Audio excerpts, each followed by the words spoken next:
Afternoon and welcome everyone to Conversations on Race and Policing. My name is Cecilia Smith. I am a recent graduate of Cal State University San Bernardino with a master's in history, the inaugural history program. And today we have a really relevant and I think important topic that we're going to be talking about on threats and violence towards law enforcement by white nationalists and other extremists, from Charlottesville all the way to the fallout from the Mar-a-Lago classified document recovery. We have a host, Dr. Brian Levin of the CSUSB Center for the Study of Hate and Extremism. But before that, I'd like to go ahead and do our land acknowledgement. We recognize that California State University San Bernardino sits on the territory and ancestral land of the San Manuel Band of Mission Indians. We recognize that every member of the California State University San Bernardino community has benefited and continues to benefit from the use and occupation of this land since the institution's founding in 1965. Consistent with our values of community and diversity, we have a responsibility to acknowledge and make visible the university's relationship to Native peoples. By offering this land acknowledgement, we affirm Indigenous sovereignty and will work to hold California State University San Bernardino more accountable to the needs of American Indian and Indigenous people. I'd like to also offer our thanks to the file library staff headed by Finley for our support here. And I'll introduce you to our members of the panel today. We have Stan Fuchs, who is the president of the West Side Action Group. We have Jeremy Murray, who is a professor of history, and Robbie Madrigal, who is the communications director of File Library. And I'm going to turn it over to Mary Texeria, who is a sociology professor emeritus, and she will introduce our guest today. Thank you very much. Thank you so much, Cecilia. And thank you all for joining us today. I know that some of you have been with us for the nearly 3 years that we've been in operation. I see your names on the roster every week, and we really appreciate your joining us to talk about what obviously we think is a very, very important topic. We began by, in the past, we haven't had a whole lot of good news lately, but today I did want to share with you, many of you will know who Malcolm X was, and he was assassinated in 1965. And 2 men were arrested and convicted of his murder, and they were released after 40 some years, and they just settled their lawsuit with New York State, or with New York City, and the lawsuit is in the millions, which is, you know, we'll never take back the 40+ years they were in prison. Nevertheless, it does say something about our criminal justice system, I think. And the other part of that good news is that in the past, in fact, when citizens win lawsuits against police departments, sheriff's departments, the money usually comes out of the general fund. But in this case, the city council demanded that the money come out of the police budget, which I think is a good move toward putting police officers in check, because the money now is going to come out of our pockets. So with that, I'm sure I'll have good news. I hope that in the future we'll have more good news, but for now, I think that was a pretty big deal. So let me introduce my colleague once again, Brian Levin, who is, among all the other hats he wears, he's a professor in the criminal justice department, and we're so pleased to have him, and he'll introduce our guest today. Brian? Thank you so much. I would be remiss though. I'm sorry, Dr. Texeira, I have to take a moment. What a gem for our university for, well, I don't want to say how long, but for decades. And and not only for our students, but for other faculty, you have really been a keystone of walking the walk, and without a lot of kudos. Well, actually a fair amount, but we'd like to see more. And as you all may know, we are going to be presenting her next term. We already have it, with her Outstanding Achievement Award. We have been so blessed. I personally have learned so much from you. And as always, you have an open invite to any of my remaining classes. They're like the Elton show, though. Get them, they're going quick. So anyway, thank you so much. But Thank you, Brian. I would be remiss, from the second I came here 23 years ago, Dr. Texier has been an indefatigable proponent, not only for students, but for equality. And this is the kind of people that raise America. We're not raising them from the top in DC. We're doing it at the regional level. And what an honor. Now I'm going to get to the other folks, because I spent so much time yesterday thanking some wonderful people who've done civil rights for so long the meeting went over. But I think it's important to acknowledge folks. So let me introduce our two wonderful panelists in no particular order. Mike German, I have known him for decades, and actually, I think I can say this now. I was the one that bridged his story to the New York Times. I said, the folks in the FBI love this guy, and he needs to be heard. Well, not everybody, but the good folks. And again, you talk about indefatigable, Northwestern law grad, and I believe I remember this correctly. I think it was July 15th, 1993. Not bad. I can't figure out where my keys are, and my son doesn't trust me with the remote. But big, huge, exclusive headline, front page above the fold, LA Times. Jim Newton was the reporter. He's now a big shot. About the terrible case of the fourth right skinheads who had a plot, among other things, to kill Rodney King and to commit a massacre at the First AME Church. And those folks are my friends. So this was, so you talk about walk the walk. This guy infiltrated one of the most violent neo-Nazi groups in the country at the time, and was tasked with that for an extended period of time. That's a lot of guts. He has also been incredible with respect to, unlike other institutions in the federal government, with calling out what's going on with the most fatal type of terrorism. And he now works for the Brennan Center. I should have gotten I have my autographed picture of Justice Brennan from when I was an intern there in college. Back when you used to actually want to get pictures of justices autographed. But he has testified before Congress. He has aided nearly every civil rights group in the country on all kinds of things, and he has been an important contributor with regard to well overdue police reform in the United States. So, and I'm getting published in your old stomping ground over at Northwestern. So, a JD from an excellent school, and someone who, though, didn't just live in an ivy tower. He went out and busted up hate groups, and that would have been enough.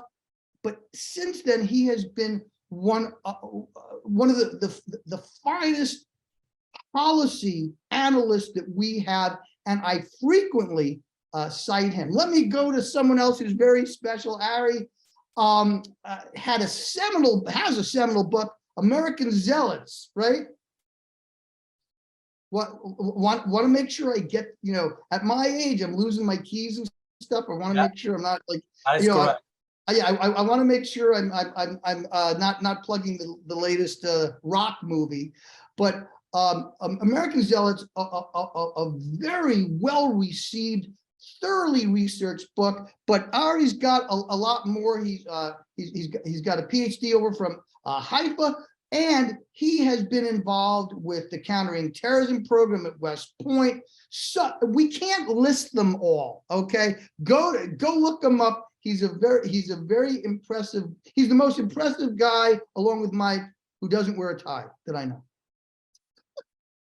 So anyway, let's start. I think Arie, you have a bit of a presentation, and Mike does not. So what I'd like to do is, with that in mind, we'll go straight to you. But I would like to ask this, and that is, we've taken a shift with regard to far right-wing violence, where it was like back the blue going through 2019. But since then, we've seen a shift. So what I'd like to say is, if you could tell me what some of the tea leaves we have leading up to this shift, where they initially, Proud Boys and Oath Keepers, wanted to be seen being aligned with law enforcement, yet now it sounds more like the jackbooted government thug rhetoric that we saw out of the NRA in the 1990s. So I guess my macro question to start, that you could incorporate when you are making your presentations, is tell me a little bit about the shift in organized right-wing extremism that went from trying to align themselves with law enforcement to now running counter to them. But without further ado, from University of Massachusetts Lowell, home of not only Arie, but the emeritus home of also one of the finest researches that we've had. It's been a pleasure to have been edited by her, Carolyn Petrosino. I can never introduce Arie without mentioning some of the other all-stars from his institution. Arie, take it away. Thank you, Brian, and thank you for inviting me to this great event. So I'll try to provide some overall perspective of the landscape before I'm basically focusing on law enforcement interactions with far-right extremism as perpetrators as well as victims. So I think it's important to, first of all, to acknowledge that when we're talking about the American far right, the violent far right, we're talking about different ideological streams. We're not talking about a Unitarian landscape. We have multiple ideological streams that also operating differently from each other. There's some overlap, there's some ideological and operational overlap, but it is important to identify the distinctions between the different groups, right? So, for example, if we're talking about attacking law enforcement, it's very rare to see, for example, some of the neo-Nazi organizations actually attacking directly law enforcement. So, for example, we collected data about more than 8,000 incidents of far-right violence in the US. Very little incidents which involve attacks of skinheads, for example, against law enforcement. Skinheads involved in various violent manifestations. Rarely they attacking directly law enforcement. That's true for many of the other neo-Nazi and more traditional white supremacy groups. That's not the case with some other streams of the far right, such as the anti-government groups and some of the more fundamentalist groups, which may manifest some violence against authorities, including law enforcement, mainly federal law enforcement. And in many ways, it's a reflection of their perception of the federal government as an intrusive, oppressive, and corrupted entity, which is, again, it's part of a broader ideology that they developed about the nature and the threat that the federal government represent to Americans. And I'll be more than happy to talk more about that specific ideology. So this is one thing that I think it's important to remember. We're talking about different groups from different ideological backgrounds that also operate differently in many cases.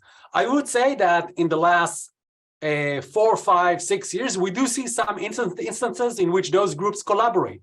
We can talk about United Rally event in Charlottesville. We can talk about January 6th, when we do see some level of collaboration, some level of coordination. Nonetheless, a lot of their activities are still separate, and they also have their own disagreements and conflicts with other groups, right? There's differences in terms of their long-term vision, in terms of their legitimacy for the usage of violence. Some groups legitimize different types of violence, and also they are organizing differently. Some of those groups are more decentralized. Some of those groups adopt a more, I would say, corporate structure, so they have a little bit more control over their membership. And finally, I would say that we also see a couple of new types of groups, especially in this domain of anti-government groups. So the first is groups that are part of what we define as the new wave of the militias. As some of you may know, the militia movements was really emerged significantly in the early to mid 90s, right? Eventually, however, as a result also of the Oklahoma City bombing, something that pressed the government to act against the movement and also pushed many states to legislate laws against the militias. We saw eventually a decline of the militia movement, but we saw a second wave of militia groups that basically emerged mostly in 2010, 2009 as part of a broader backlash against the election of the first African-American president. The rise of this new wave of militia groups was also manifested with a dramatic increase of far-right violence. So if you look at the number of far-right violent incidents in 2008 and 9, you'll see increase of hundreds of percent in comparison to 2007 and 6 and 5. So definitely 2008, both because of both because Obama was elected, but also because of the economic recession, as well as because of the proliferation of some very populist movements such as the Tea Party, really empowered a lot of far-right groups and definitely pushed many far-right activists to engage in violent activities. So we do see a dramatic rise in the level of violence after that. Another type of groups that I think we should pay attention to are associations of active law enforcement, right? So, for example, the CSPOA, which is a growing network of local sheriffs, for example.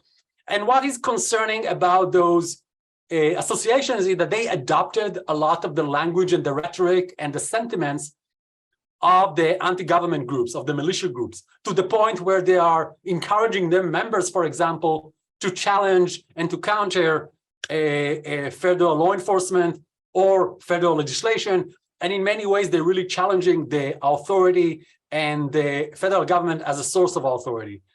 So I do think we need to acknowledge that these are probably the two most prominent manifestations of the contemporary anti-government groups. I won't go through all this. I'll just mention that one of the things that are really interesting to acknowledge is that when we're talking about the interactions between law enforcement and far-right groups, there's different facets or different dimensions to these kind of interactions. First of all, some of these groups are really investing significant resources in mobilizing support from law enforcement, whether these are military personnel, whether these are members of different law enforcement organizations, both on the local level and the federal level. So they acknowledge that there's some utility for the recruitment of those individuals, whether it's because of their operational experience, whether it's because they have access to resources such as guns and ammunition and so on, but also because of the symbolic advantages that they provide to those organizations, right? If we're talking about the Oath Keepers, that we assess that something between 15 and 20% of their memberships are active law enforcement or active military personnel. It's probably more than that, but that's probably the minimum. The fact that they have such a substantial members from law enforcement or from the military provide them legitimacy, right? Provide them some kind of recognition and make them at least present a more, I guess, moderate and more legitimate image, more legitimate brand, right? After all, they can argue that many of their members are people that made significant sacrifices to protect the nation, to protect the country, and to protect their community. So in many ways, by recruiting members of law enforcement, by recruiting military personnel, they can really present themselves as an organization that have real legitimacy, that they have real constituencies, and also it helps them to present more moderate brand and image to their organizations. One of the things that we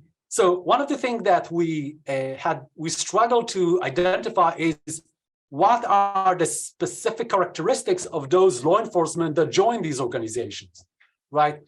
And this is, and the data that I'll be presenting provide some insight. These are preliminary findings. And I also say that this is part of a grant that I do for DHS, in which we are trying to collect data about members of law enforcement organizations that were indicted or standing trial or were disciplined because of their involvement in far-right activities or because of their affiliation to a militant far-right groups. So just going over quickly over the findings, and I'll try to contextualize some of those findings. So for example, you see that— Don't feel rushed. Show your PowerPoints. We're academic nerds. We like this stuff. Okay. So basically what we are trying to understand is why members of law enforcement will decide to join militant far-right groups, right? And there's multiple possible explanations. First of all, maybe there's legitimacy and maybe there's some aspects of their work environment that encourage, that facilitate their joining these kind of groups. Maybe it's something that's related to the practices within their agencies, norms, some kind of other characteristics. Also, maybe they are part of a very demographically homogeneous precinct or district, something that also is usually associated with a lack of tolerance towards minorities, racial, ethnic, religious minorities, and so on. We also wanted to understand who are among law enforcement who are more inclined to join these groups. Are we talking about leadership? Are we talking about quote unquote foot soldiers? Are we talking about people that spend long time in service or people who are new to the service? Who exactly are those people? And finally, we also wanted to understand what is the role of the groups themselves in mobilizing support and recruiting law enforcement, right? We wanted to understand where they are being indoctrinized, what kind of socialization they're going through in this process of joining those militant groups. In order to answer those questions, we basically build a database, a perpetrators database, and that database basically allows us to understand what are the characteristics and behaviors that characterize what we define as a far-right insider threats, especially within law enforcement. We also wanted to understand if there's specific type of police departments that are more vulnerable for recruitment, that are more vulnerable for insider threat. And in this sense, we looked at the demographic of the departments. We looked at their practices, their norms, their regulations, and so on. So we used multiple sources for our database. We use our own data set that include more than 8,000 incidents, as I mentioned before. We used judicial proceedings. We used news reports that we cross-checked and looked. And also we collected a lot of information from social media, especially since many of those members of the groups were willing to share some personal details about their radicalization process, about their activities within the group on social media. Who were included in our data set? So we included individuals, members of law enforcement.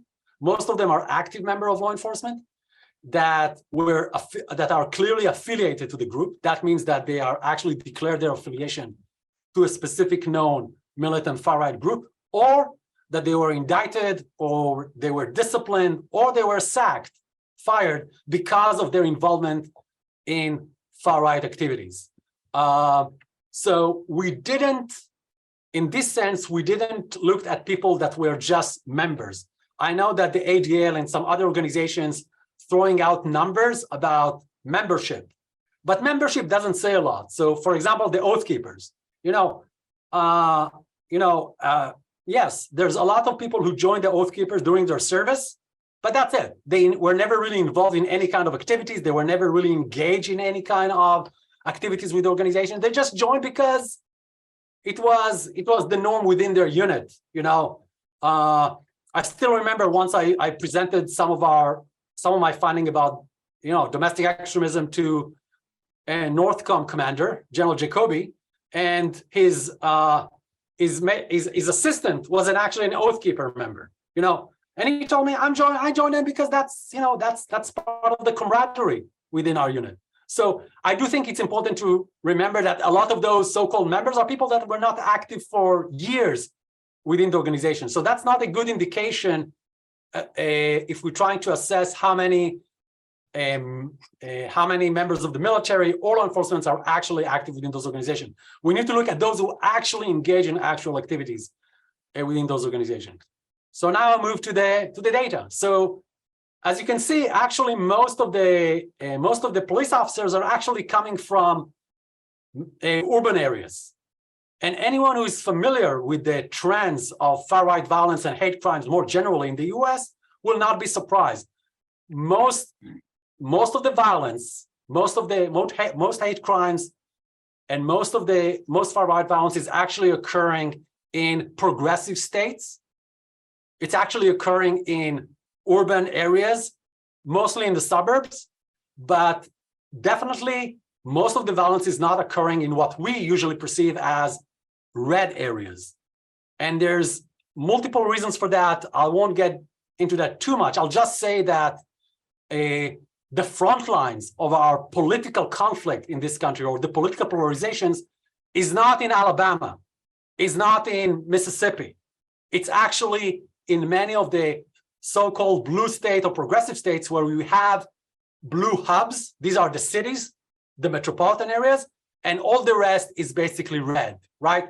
You talk about Pennsylvania, you have Pittsburgh and Philly, but in the middle, it's very conservative reddish. You have New York. Yes, you have the hub of New York City, but if you go upstate, it's pretty much Alabama, So these are the front line of the culture war and the political, quote unquote, war in this country. And where the front lines are actually in those half suburb, half rural areas. So talking about New York, so Orange County, Westchester County, and so on. And you see that consistently. Places like Massachusetts, New York, New Jersey, Pennsylvania, Illinois, California. These are the states that experience the highest level of violence. Now, you ask me, what exactly is going on? Why we see so much violence in those areas? Well, it's also related to demographic changes. So in the last 2-3 decades, many minorities which experience upwards economic mobilization, that means they started to earn better, they started to get better jobs, they gradually moved from the inner city to the suburbs. So many of the suburbs, which were very, very homogeneous, very white 10 and 20 years ago, are becoming much more diverse. They are becoming much more less homogeneous. And that created a backlash, right? So basically what we see right now is that most of the violence is occurring exactly in those areas that are experiencing this rapid demographic diversification, because a lot of minorities are moving to the suburbs because of their upwards economic mobilization. So it's not surprising also that most of those police officers that are joining these groups are actually from blue/purple states. I also would say that it's not completely surprising that many of them acted independently, right? And I would say that a lot of the instances that we identify is officers that basically manifested their very far-right extremist views during their job, when they were basically were supposed to act and enforce the law in different ways, and then they were basically engaging in discriminatory, biased, and in many cases illegal practices. You can see also one of the things that are really interesting is that a lot of the far-right violence by law enforcement is actually against LGBTQ. And I'll just say that this is part of a broader trend that we see, that the LGBTQ community is becoming more and more a more predominant target for the far right, much more than what we've seen in previous years. Also, I think it's interesting that government targets are also have a prominent representation here. And finally, political activists. I think that's also part of a broader trend in which, because our political system is becoming more and more personalized, more and more far-right groups are attacking specific political figures. So we can talk about Paul Pelosi, but that's not something that just happened. We see in the last several years, whether it's the plot against Gretchen Whitmer, Michigan's governor, and others, we do see the more political discourse become more personalized. Also, a lot of the violence is becoming more personalized. So a lot of the violence is against political activists, including political leaders. And I'll just say also that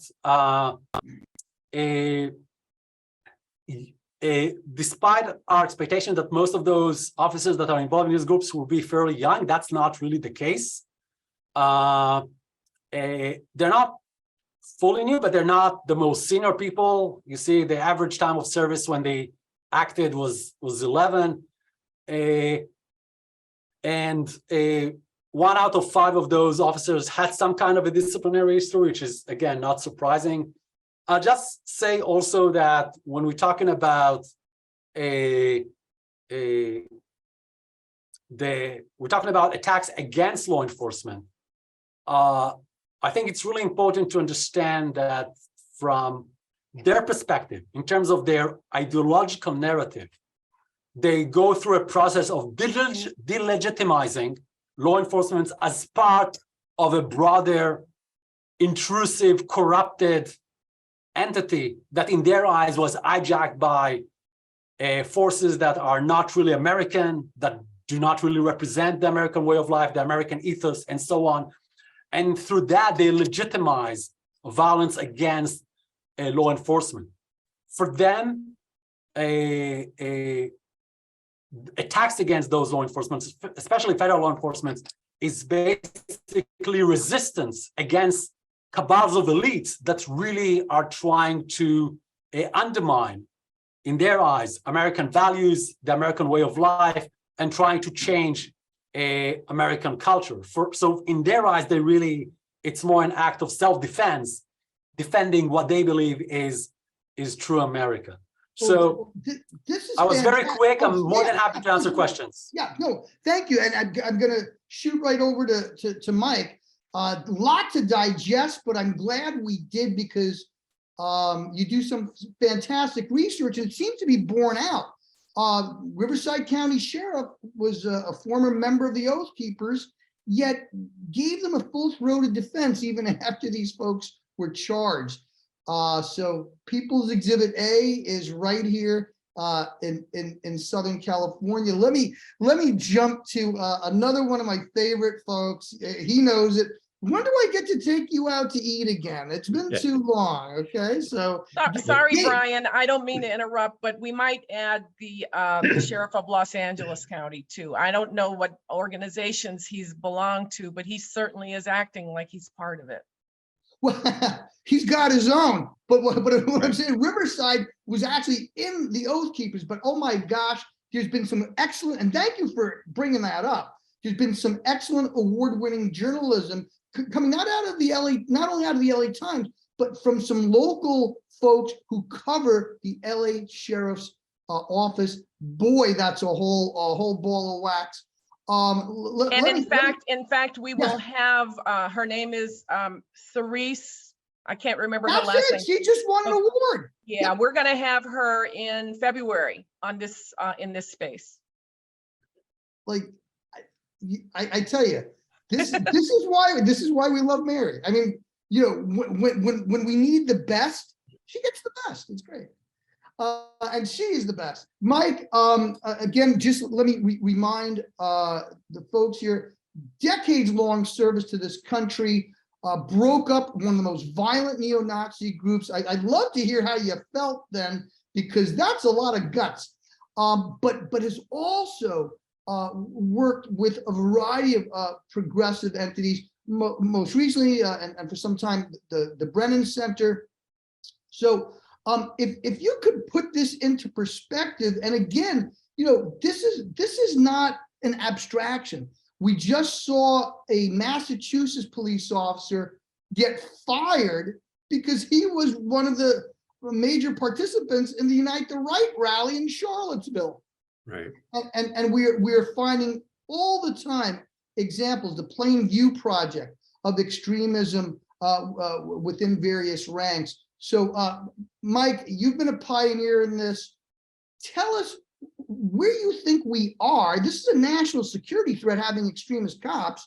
And what are some things you think that we should bear in mind? Here in California, we just had legislation signed that would make looking at extremist backgrounds in police applicants basically required. And I think that's good. But without further ado, Mike, please, Thanks. we're all wanting to hear your perspective, not just because of the depth of your work going down to the investigative stuff in the FBI, but also with your work with regard to reform and progress respecting law enforcement. So without further ado, Mike, floor is yours. Thanks very much, Brian. You've been a good friend for a long time and a supporter when there was a period of time I came out of the FBI and didn't have a lot.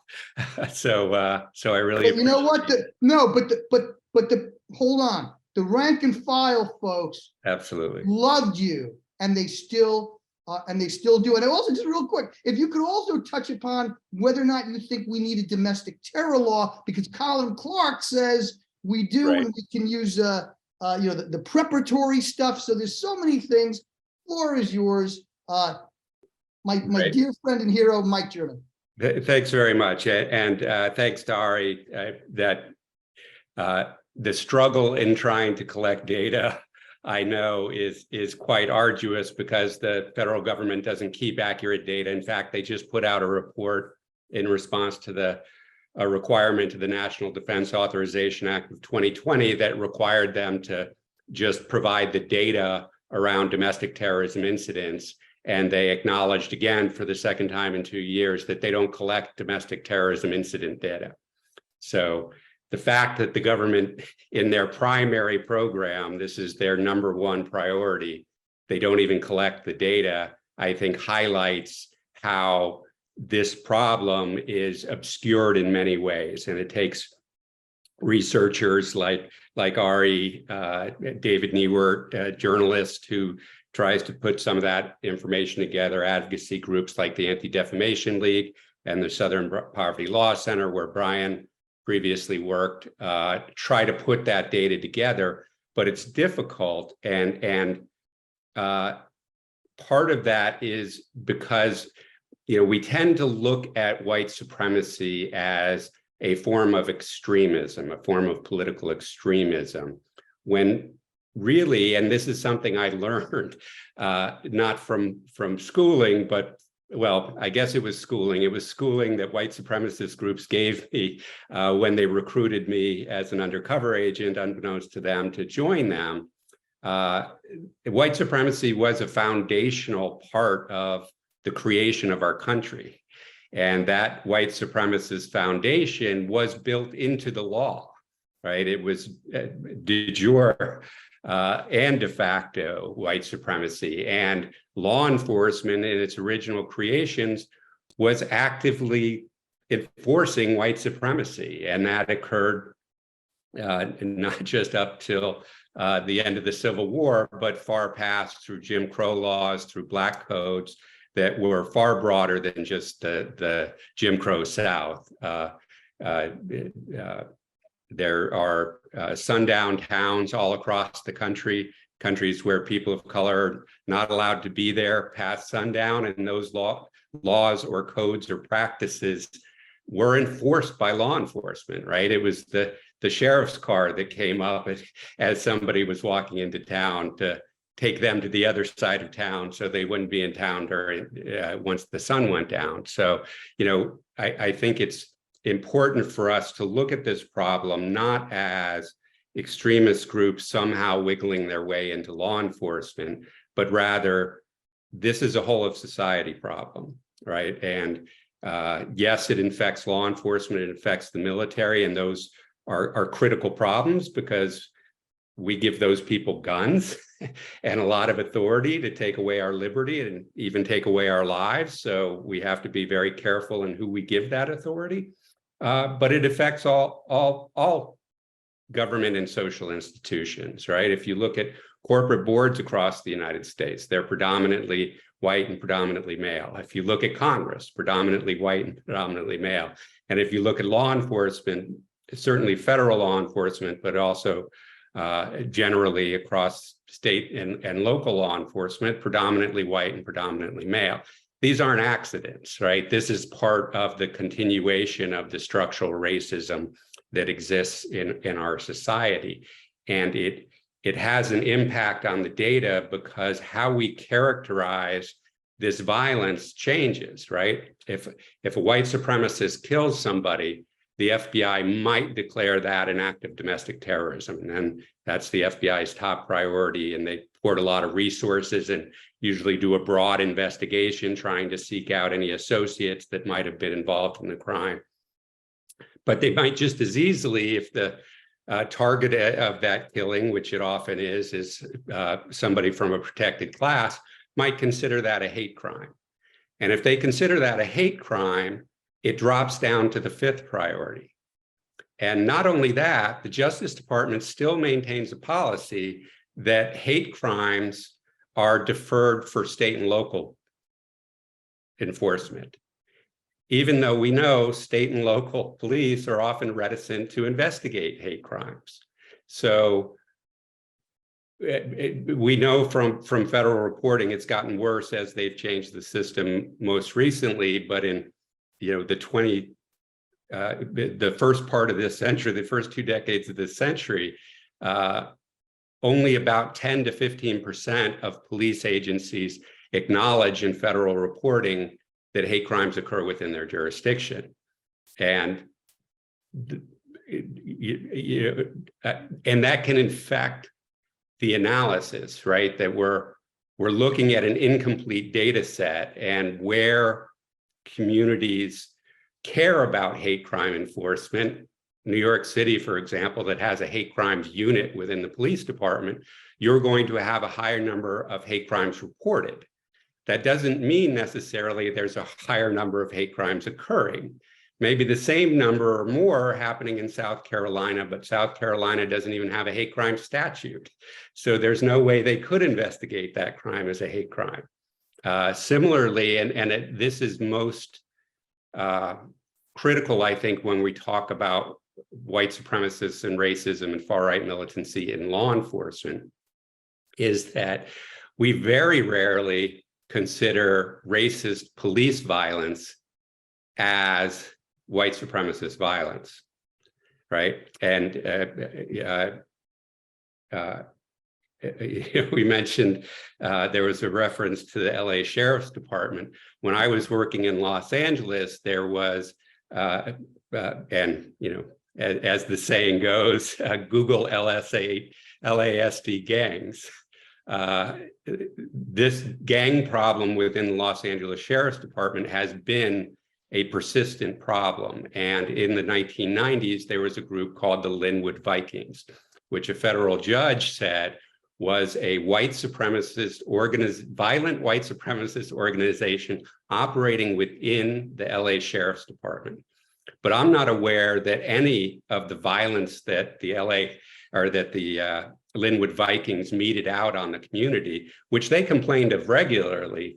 Keep in mind, these complaints are prolific. And if we looked at that data rather than what the police reported as a hate crime, I think we'd have a far broader scope of what the actual violence problem is. And in fact, there is some data to prove this. The Justice Department does national crime victim surveys every couple of years. They don't do it on a regular annual basis, which makes the numbers a little jumbly because they're different time periods that they use. But every once in a while, the Justice Department will put out a report, and they tend to put out reports on hate crime victimizations.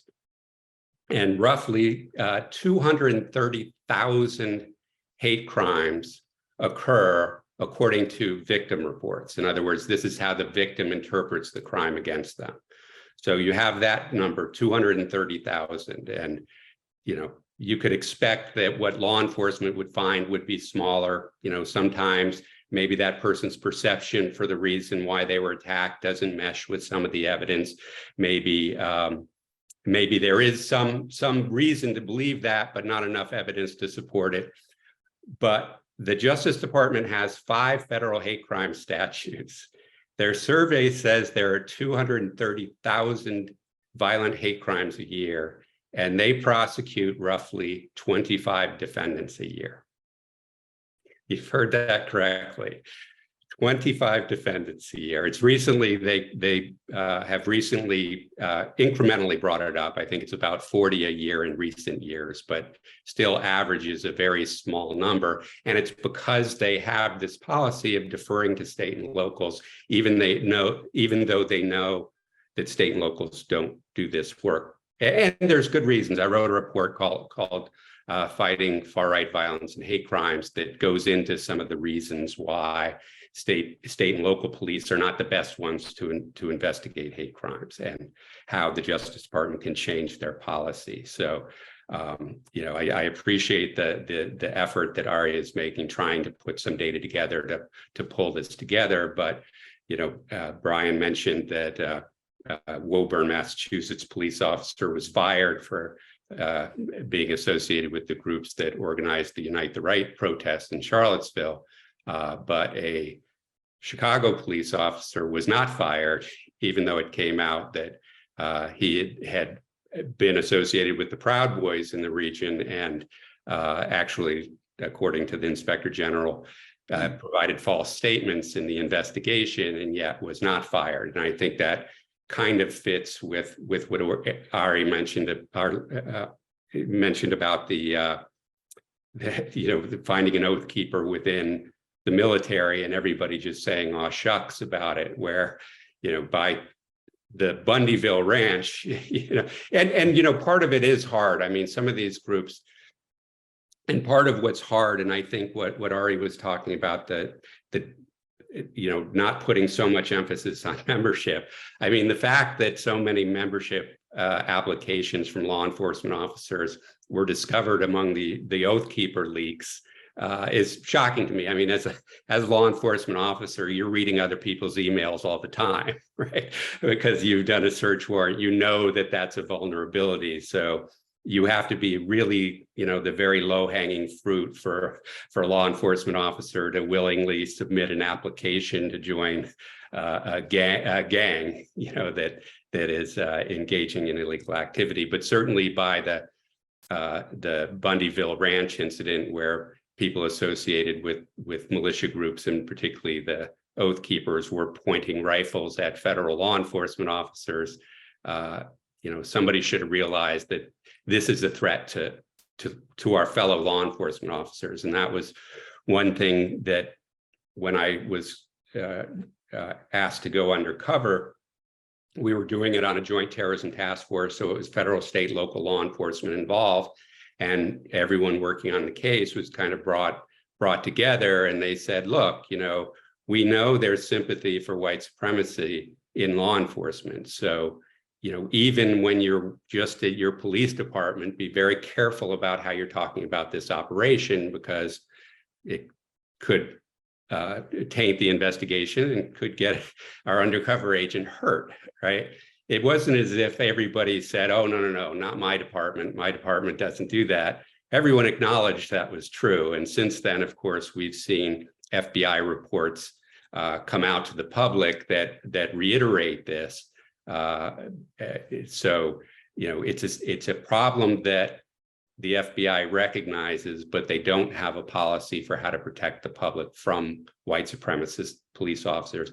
And they don't really have a program either to investigate white supremacist police officers. In fact, when Representative Jamie Raskin had a hearing on this in October of 2020, 3 months before the January 6th attack, he asked the FBI to update their reporting on the problem and to testify. And they told him they did not see it as a problem.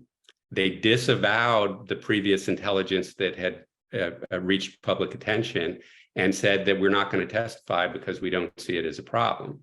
And then, of course, a significant number of police officers participated in the January 6th attack, and subsequently another FBI report leaked making the same argument as earlier reports that this is a significant problem. So it's not an issue of agents not seeing it. Agents and analysts are properly reporting this up the chain of command. It's that as a matter of policy, managers in these institutions don't want to acknowledge the problem and choose to ignore it. Wow, what a lot of food for thought. And by the way, interestingly enough, the month before, I was so incensed at the purposeful miscategorization of the threat, the extremist threat, that I submitted testimony for Benny Thompson, and said there is an active misinformation campaign being conducted by, I won't go into various names right now, at high levels of government. And we have to focus on these, emerging issues, including, by the way, the rigged election. And that was in September. So in other words, it wasn't like I think any of us here at that time were going, gee, that sounds reasonable what they're saying. Nothing to see here, just move along. So anyway, thank you. I want to throw out a couple of quick things just because the FBI does not have their hate crime report out. They made a mistake last year when they left out Ohio. Don't leave out the Buckeyes in football or crime statistics.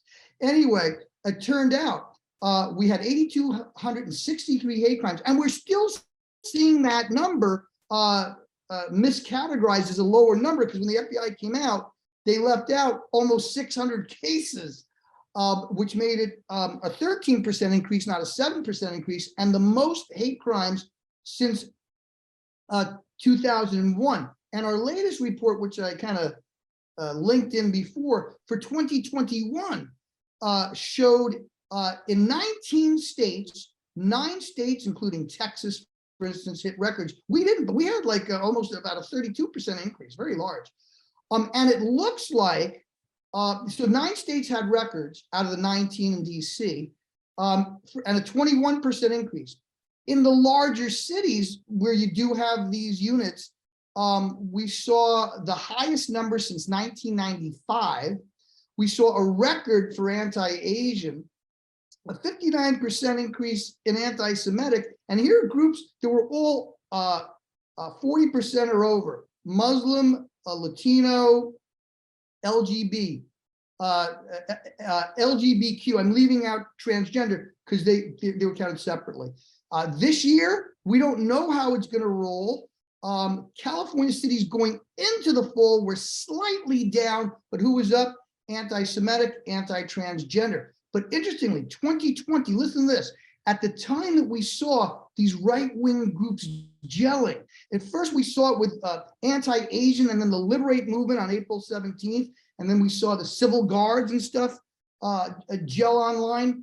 We had in 2020, June was the worst month since 1991 when FBI started collecting data for anti-Black hate crime. 2020, we had a 45% increase in anti-Black hate crime. And after decades of the proportion of anti-Black hate crime going down relative to all hate crimes, a multi-decade decline, we saw it shoot back up. So we have a big problem with, when people say the mainstreaming of white supremacy, it's been mainstreamed a while. And now we have the State of Hate Commission, and we will be contacting both of you to get more information. So let me throw out a question to both of you. What are things that local police departments can do? And what are things that the greater local community writ large can do with respect to this problem of A, law enforcement being targeted by extremists, and B, law enforcement becoming a recruiting ground for extremists? Either one of you. All right, go ahead. Okay, so this is a really interesting question, because in 2020, I published with 2 great colleagues a piece where we looked at the factors that determine the level of reporting on hate crimes on a county level. And I won't go into the entire research. We sampled more than 3,000 police departments all over the country. And one of the things that we saw consistently is that diversity within the police force is directly associated with the tendency of the constituency to report about hate crimes. So when there's a diversity within the police force is being perceived by the population as more sensitive and more willing to address those kind of crimes. And as a result, the public, the community is more willing to report. And the police, when there is reporting, the police eventually needs to be accountable for that. You need to address that. I would also say that, when you have a diverse police department, it also ensures that the police, the culture within the police department is more sensitive to the needs, to the necessities, and the vulnerabilities of different communities. When you don't have that, that's not the case. So I think this is one element that I think it's really important to take into consideration. Another element, I think, is that we cannot work with different communities just during crisis, just when we see increase, for example, in hate crimes or trans community violence. I think we need to acknowledge that we need to find more and more platforms and channels to ensure that there's more interactions, more collaboration, and more cooperation between the different communities. Because while we talk a lot about white supremacy, I think we need to be honest. Some hate crimes are being conducted by minorities against minorities. And, I think we don't have a good data about how much that is, what's the portion of it, but it exists. We saw that, for example, when we collected data about anti-Asian hate crimes. We saw that actually more than usual, anti-Asian hate crimes are being perpetrated by other minorities. So I think we need to acknowledge that this is another challenge that we need to face. And finally, I do think that rhetoric and discourse matters. And I think if local leaders and political leaders are willing to use racist, anti-Semitic sentiments in their public discourse, in their public communication, that empower extremist militant parts of their constituency, that legitimize these kind of sentiments, and eventually these are translated into violence. So we do need to request or to demand accountability from our political leaders, both on the local level and the national level. There's a direct correlation between the rhetoric and the discourse and actual manifestation of violence. And a great example for it was, and I'll finish with that, is after the election, right? So in 2016 and 17, we saw actually increase in hate crimes and far-right violence. Now, for terrorism expert, that was a bit unconventional, right? Terrorism is the weapon of the weak. Why the camp that is winning is using more violence? Because there's other dynamics involved. And when extremist, racist, discriminatory views and sentiments are being legitimized, are being mainstream, that eventually impact people's behavior. And eventually those activists are feeling that they have the legitimacy, they feel that they're empowered, they feel that there's more leniency towards this kind of action. So we need to ensure that there's accountability from our leaders to really address those kind of issues, and then themselves need to be much more sensitive of the way they engage in public discourse and public communication. And, I would add to that we need to acknowledge that state and local law enforcement have real impediments to collecting data, right? And unfortunately, when Congress passed the Hate Crime Statistics Act of 1990, directing the Department of Justice to collect nationwide data, the Justice Department has a lot of investigators. They could have sent them out to collect this data to find out about these crimes. But instead, the Justice Department elected to create or to use a voluntary crime reporting system. So police agencies voluntarily report this data, which is why so many of them, between 85 and 95% and 90% don't report any hate crimes. And you can understand why, right? If you're the mayor of a mid-sized city somewhere in the middle of the country, and you know that you're competing for some multinational corporation to come in and build a factory that's going to provide jobs and economic opportunities in your community with a city that never reports hate crimes, and your police chief walks in and says, hey, look at this great hate crimes data report we're about to send to the federal government. This is the highest number of hate crimes we've ever been able to count. He's going to say, no, you are not submitting that report because we need to make our community look welcoming. And we don't want to, when we know that the other guy has just as many crimes in his city, but he's not reporting, right? So there is a problem there. The other part of the problem, when you look at those 230,000 people each year who report being the victim of hate crimes, half of them, 50% of them, will not report to police. And that's natural, right? The communities that tend to be targeted by white supremacist groups and in hate crimes, as Arie mentioned, it's not just white supremacists committing hate crimes. All different kinds of people commit hate crimes. But they're often the types of communities that are targeted by police. So the police are not somebody that they are a trusted vehicle to go to with your problems. And if you look at crime clearance rates, it's in those communities that crime clearance is so low. So it's this problem where they're over-policed as suspects of crime and underserved as victims. So I don't think we can have a system addressing law enforcement response to hate crimes that doesn't incorporate a broader police reform effort that addresses those primary concerns. And, Well, as far as the police, it's always presented, I hear police leaders present this as a hard problem, trying to peer into the hearts and minds of their rank and file. And, they can't spend all day on social media checking what people are saying online, when all they have to do is look at the complaints. The community knows who the racist cops are.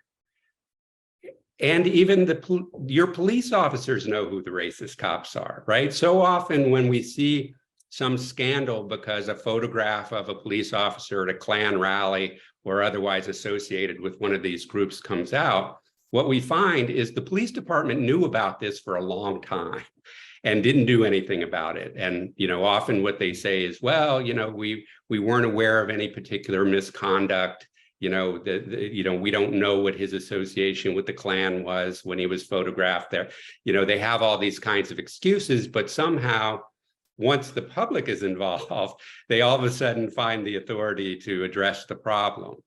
Today, unfortunately, because whistleblower protection laws are so weak in law enforcement and the culture is such that you don't report each other's misconduct, that it is safer to be a white supremacist in law enforcement than to report a fellow officer being a white supremacist in law enforcement.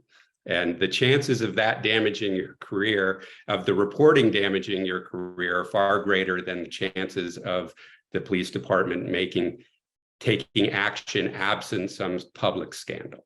And that part can be changed tomorrow. One of the things that when I have the good fortune to talk to law enforcement audiences, I say, we have this strange system. And again, this is sort of this systemic racism, where when somebody in the community complains that they're the victim of racist violence by police, the police department automatically defends the police, right? And you can almost understand that they're an institution and they want to defend and force this person to prove the case before they take action against that officer. But you would think that a police leader that really wants to address this problem would treat that report as a clue, right? That's what we call it in law enforcement, a clue. You have a problem with this officer, and it's actually the opposite. When you look at the reported 17 previous complaints about Derek Chauvin, the Minneapolis Police Department officer who killed George Floyd. You know, the fact that despite 17 complaints, he was still on the street policing is one problem. But the bigger problem is the police department selected him to train young officers. Now, this is an officer they have to believe is at least giving the community the impression that there's a problem with the way he goes about his job, and they select him to train young officers. And, you know, those young officers that were with him that day are suffering the consequences because they were doing what their training officer told them to do. And this is the deeper problem within law enforcement, that again, they tend to look at this as some, you know, strange problem on the fringe, rather than recognizing that this is part of our culture. And if you're recruiting from America to fill you're going to get some of the people who have these beliefs or are influenced by them. And if you look at the behavior of your police officers on the street and take the reports of racism more seriously, I mean, it's even more problematic when an officer within the police department reports another officer for discriminating against them personally. You know, I was discriminated against by this officer, where again, the police department takes the position of defending the accused officer rather than defending the officer who's alleging they've been harmed by racist misconduct by another officer. I mean, it's astonishing that that's the level of institutional denial that this is a problem. And it's a broader problem than just whether a police officer was really dumb enough to submit a written application to the Oath Keepers, right? Because as Arie mentioned, a lot of people are smarter than that and they associate with them, but are, you know, when I was undercover, I was never asked to sign a membership form with any group. There was no formality. And, you know, that's kind of one of the problems is in doing analysis, we tend to need some sort of structure to make sense of it, but it's putting a structure on what is intentionally an unstructured movement that makes it very hard. And, you know, and also behavior, right? I mean, if a skinhead goes into a bar and stabs somebody, a Black person in the bar, you know, that might look, okay, that's a pretty clear hate crime. We have this person as part of a neo-Nazi organization.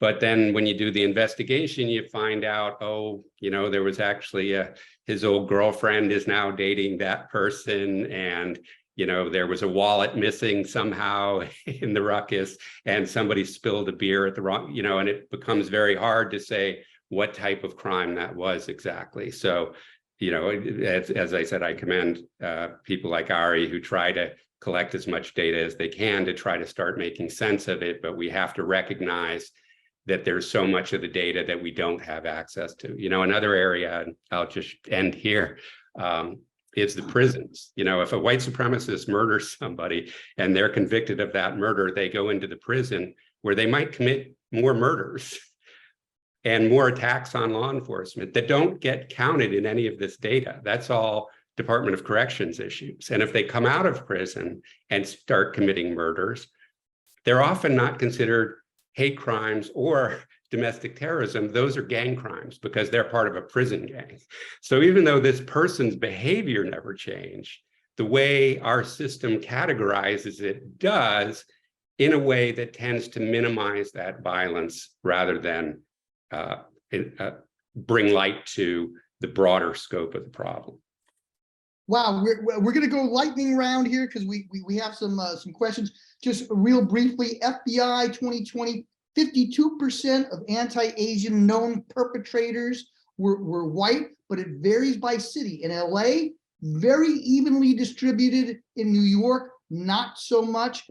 But look, if we had an airline where 55% of passengers said, I'm afraid to take that airline, I think the CEO would be thrown out and the shareholders would revolt. 55% of African Americans have fear or hesitation in calling the police.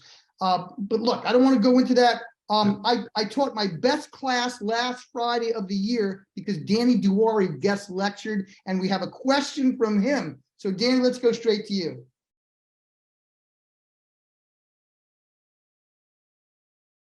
I think you're going to have to read the question, Brian. I can try to answer some of the questions Okay. on the chat if you want.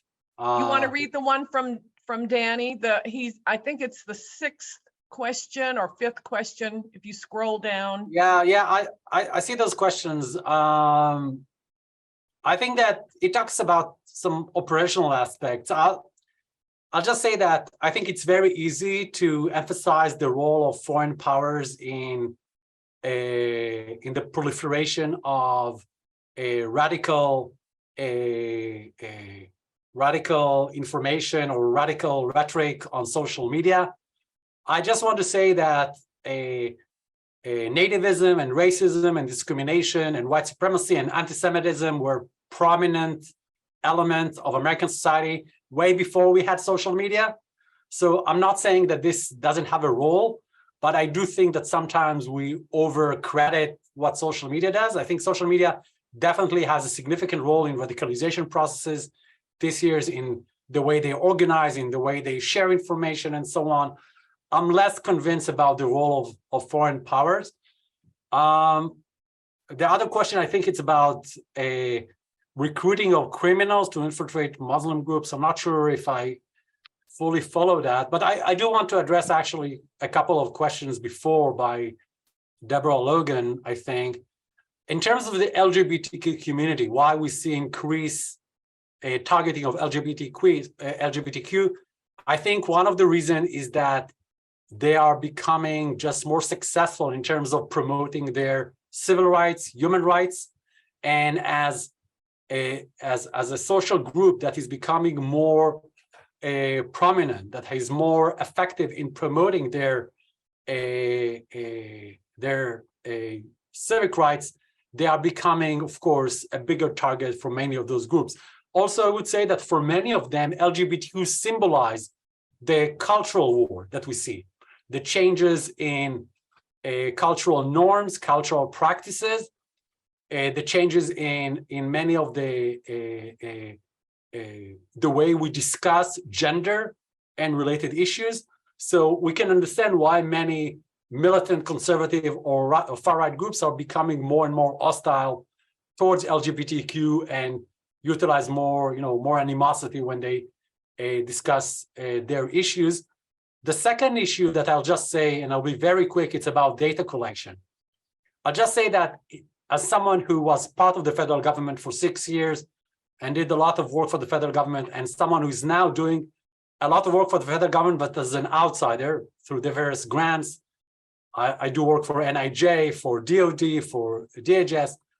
In many ways, I sense that the federal government basically gave up on independent data collection. In many ways, right now, they prefer to outsource. So, for example, 3 years ago, I received $1 million grant from the Department of Justice to expand and develop our far-right violence data set that, again, as I mentioned before, now include more than 8,000 incidents, because they understood that when we have 44% reporting for the UCR or NABUS right now, it's not an effective way to document hate crimes. They need other ways. And in many ways, they are more and more outsourcing the data collection to academia. They acknowledge that probably the skill set and the expertise can be utilized in order to ensure more effective and more robust data collection. At least that's the way I see it. And this is why you see much more data sets available about those issues in recent years. It's eventually a reflection of a lot of federal money that was invested through grants in scholars who collect data.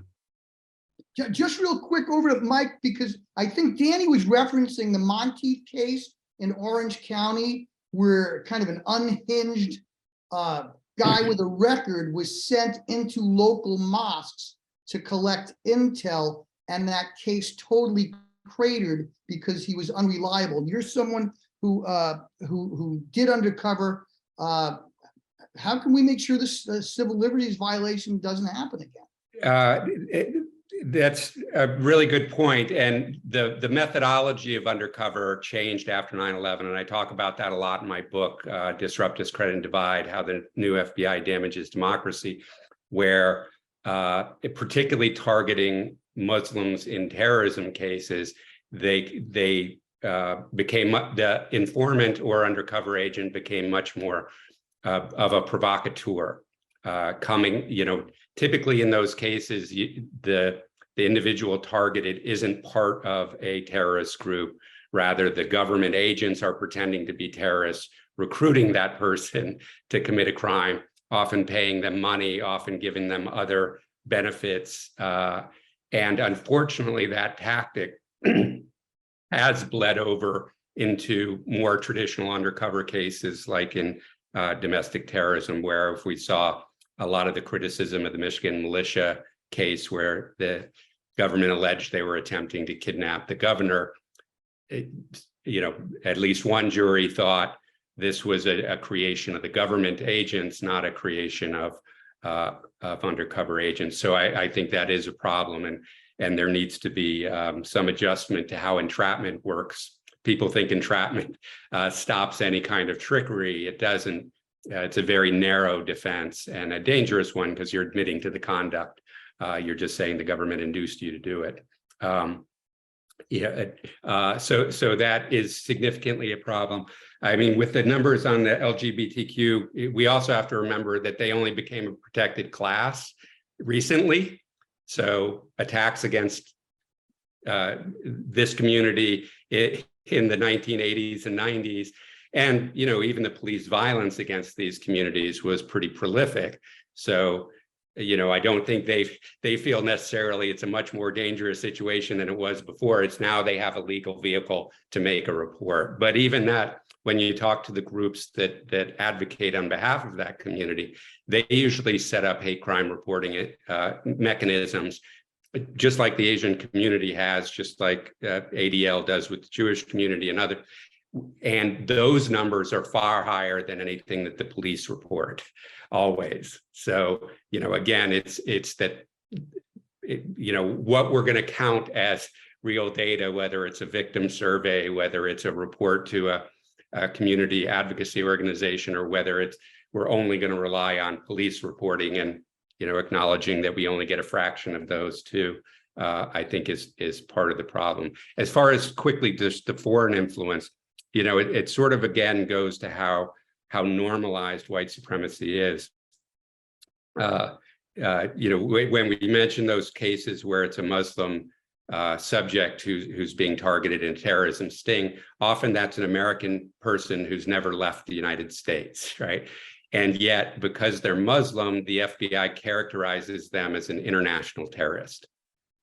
And their argument is, well, the ideology that they're following, that Al-Qaeda or ISIS or whatever foreign terrorist organization the government is pretending to be, is a foreign ideology, as if ideologies have national borders, right? And what I always say to them is, Americans didn't invent Nazis, right?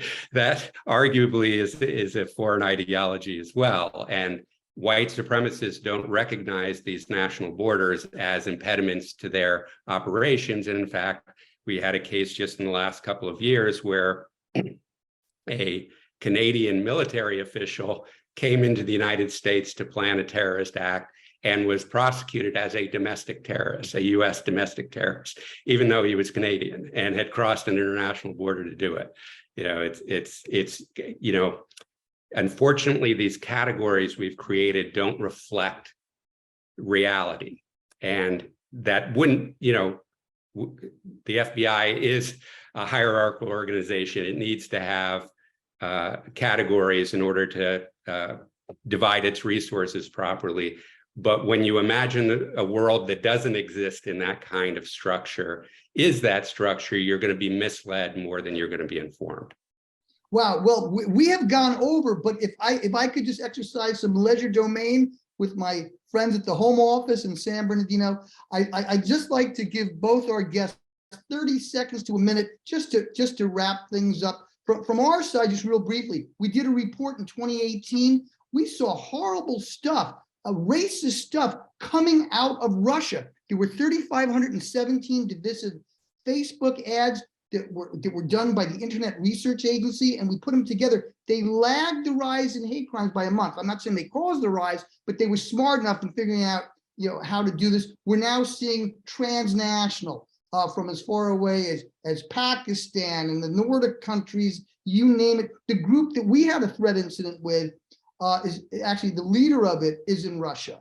So NCRI, National Contagion Research Institute, I know is doing some good research on this. Anyway, want to wrap it up. Arie, could you give us just a gift wrap on these wonderful presentations that we had today? Yeah, so I think that we need to acknowledge that this is a threat that we don't have any real silver bullet to address it, right? I think for me at least, the most concerning aspect of this new wave of hate crimes and far-right violence is not necessarily the fact that we're experiencing violence. Far-right violence and hate crimes were always part of American society since the 1850s and the Know Nothing Party. What is different now, I think, is the outreach, the effective outreach of a lot of those movements. We never seen movements that were able basically to sweep millions of people to acknowledge, to identify, to promote their narratives, their ideas. When you see that these kind of sentiments are gaining such a popular spread, this is not something that we had in the past, right? You can talk maybe about the KKK during the 1920s when it was, but that's maybe one example. But again, the way that we see right now, a combination of a very substantial political polarization, the personification of our political discourse, the increasing delegitimization and demonizations of political rivals, and the growing discourse that sometimes directly or indirectly encourage political violence or ideological violence. All these things combined create a very unhealthy political environment that lead us to bad places.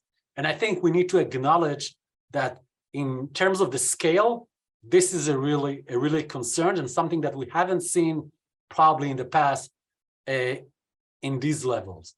And I would say again that and I know that I said that before, but I think it's about time to require more accountability from the political leaders that in many cases inflame rather than trying to calm those trends and are not willing to look beyond short-term political gains and don't understand the long-term damages that they are basically causing to our democracy. Great, thank you. One of the things we're seeing in our research too, and in other research, the age of these folks is right around 39 and change. So in other words, this isn't kids doing it. This is now a mainstream thing in the adult world. Mike, give us your pearls of wisdom, and let me just say one thing. Next week, we're going to have Chris Fabricant with Junk Science and the American Criminal Justice System. I'm looking forward to that. And let me also exercise this one more legerdemain. I want to thank Dr. Texera and her all-star band, who has for 3 years put together, I think, some of the best scholarship presentations that have been taking place in North America. I think if you go and look at the archive, you would hardly agree with me. Mike, the floor is yours to wrap things up. And again, thank you all for having this session and inviting me to moderate these great folks. Mike, the floor is yours. Sure, and I'll get to a point that you mentioned, whether we need new laws. And of course, legislators, when they see a problem, they want to write a new law, right? That's what legislators do. They write laws. So, but I worked these cases in the 1990s using techniques that withstood constitutional review. This isn't that hard. And there is plenty of authority that we had in the 1990s. There are only more laws on the books today. What we have to recognize is empowering law enforcement won't be as successful further empowering law enforcement won't be a successful effort if law enforcement is part of the problem. And we have to clean up law enforcement and get them to understand that they have to take care of this problem within their departments in a transparent way so that the public can regain confidence that law enforcement will enforce the law equally. And thank you, Brian, Thank you so much. I am going to, again, I guess, work on dismissing everyone, but one note is this is probably my last year teaching at Cal State, and just what an incredible cadre of mirth makers for progress in the journey to equality. We still have African-American people who are almost 2 times more likely to die from COVID, 3.5 times more likely to be killed while unarmed by law enforcement. Yet what do? When we try to expand the franchise, we blame them for cheating that never occurred. What a disgrace. But it's the white allies that have to speak out on this garbage as well. And we are one. Thank you so much for this privilege. We appreciate you all. Thank you so much. And thank you for this beautiful moderation, or being a great moderator today, Brian.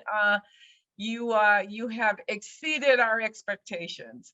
And I want to thank my colleagues, Stan Futch, as well as Jeremy and Robbie and Finn and Cecilia. And please do, thank you for talking about next week, Brian. I am just finishing the book Junk Science, and I am blown away. And I've been doing this work for many, many years. And it's pretty, I think if you all can join us next week, you'll be blown away too. So with that, we'll close out. Stan, did you want to say something? I just want to thank the panelists for being here. Wonderful show, fantastic, and we even had students stay in for the end of it. I'm just real pleased that you guys came today, and I look forward to seeing you again. Yeah, that's always a good test when we see that students are sticking around. So, Dan, God bless you as always. Thank you. Thank you so much. We'll see you soon. Thank you, everyone. Take care. Thank you.